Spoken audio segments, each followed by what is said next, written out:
Music is something that everyone enjoys, and a lot of time even transcends language. It's crazy how stories and all these things can be told from music, whether you understand it fully or not. Through this program, I've learned to view art more as a force for change. I kind of understand it now. I always like to say that my music is more me than I can even be. The first time I really kind of started doing music, I guess, was in school, like everyone else. Like, I know it's like the worst instrument ever, but I got really obsessed with like learning the recorder.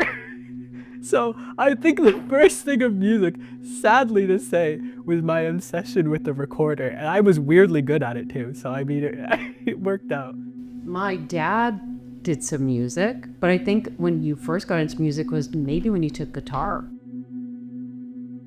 Winnipeg lies in the middle of Canada and is one of the largest towns in the prairies. It is extremely flat, basically no hills in sight, and it functions like a large town, but also functions simultaneously like a small town in the middle of nowhere. One thing about Winnipeg that I feel like really connects us all is definitely the weather here. I remember growing up, they made us go out for recess one year when it was as cold as Mars. So that was nice. And then in the summers, it's just as hot. You get minus 40 in the winters and plus 40s in the summers here. So you never get a break. Having a single mom and stuff, like we're always kind of like just like renting. This happens. You just end up moving a lot. My mom has always spent like most of our income on housing just so we can live in like a nice area like this. The community in Winnipeg, like any other major city in Canada, is like super multicultural, but the one really cool thing is that we have the highest population of indigenous people in a metropolitan area in Canada. So you definitely can feel that everywhere you go, and it just makes it a really unique town to be in for an indigenous person, and just really allows you to feel like you have a community here.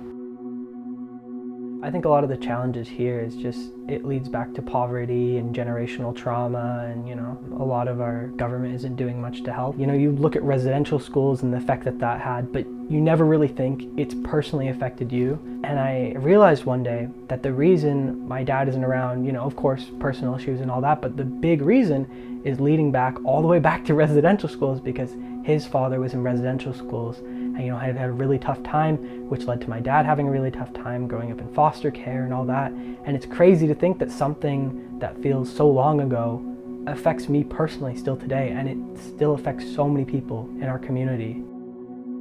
When I first started art, I totally view art as more of an escape from reality more than anything. Sure. So it's like, I don't often write something like so kind of more like actually how I feel about maybe like current events and stuff, which I'm really interested in stuff. The stuff that he's done is just, it blows me away. Like at 20 years old, it's just crazy. It's incredible. This is the St. Norbert's Arts Center where I did my first big mentorship program. It was one of the first places that really helped me out in the arts and made a difference in my career. And I definitely don't think I would be where I am today without their help and support.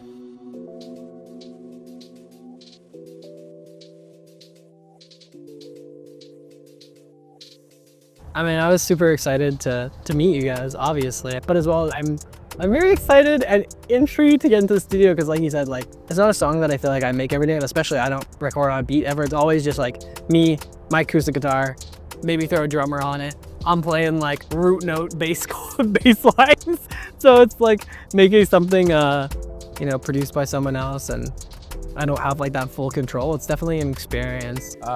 Ethan, you good? All right, let's go one more time. Phone in, push it back. No one listens to the past.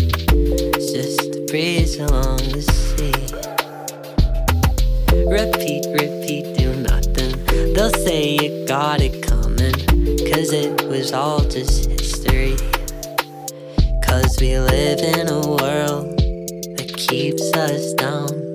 Don't say nothing that's gonna make us sound. The waves on the ocean are smooth as it is. Don't go slashing around. You're not a little kid, no. You tell me that you're losing hope. You tell me that you can't let go of every single thing. Every single thing. Keep saying to push you down. I know we'll get by somehow, 'cause every single thing is better than my version is about kind of the universal experience and feeling that a lot of minorities go through, where you kind of feel like you have to wash out a lot of your ideas or make them very small, because it feels like people don't want to hear when you say like, the system is broken. That's like a big statement, and people don't want to hear that. They're like, but it works here, it does this. But so it feels like you kind of have to mush down all your feelings into like the littlest thing to make change and like have people listen to you.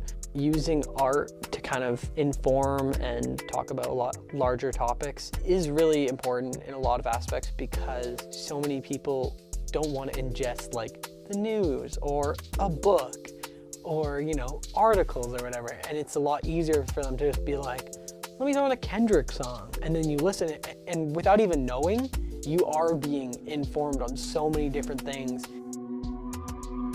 I wanted to go into schools and do language. I kind of brought that up earlier, that I wanted to go into language revitalization because that's a thing I really care about. But I just realized with like my schedule and stuff, like I just wouldn't be feasible to, in time, like make a whole, you know, basically a curriculum, like a mini curriculum or like a mini presentation on language revitalization and go into schools. So I was like, what can I still do that contributes to like kind of reconnecting people with culture and like ways to kind of regain their culture, because I had such a disconnect growing up from my culture, just like with my dad not being around. So I ended up doing a book drive because I know how some indigenous based libraries in Winnipeg are like massive hotspots and people love, you know, going there and hanging out and stuff. So I collected like a ton of indigenous books. I tried to buy a lot of ones based on like indigenous languages and indigenous practices and stuff.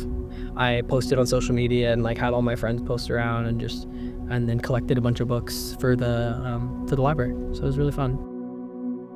My aspirations for my art, I feel like, is definitely an ever-changing thing. Every day I wake up and feel like I have a new idea on what I want from it. But I think at the moment, I would say that my biggest goal is just to make art I think either helps me or things I feel like I should share. And, you know, if that impacts someone else, that's great. And I feel like that's really where I'm at, is I just am making art mainly for myself and hoping that, you know, it so happens to connect with other people.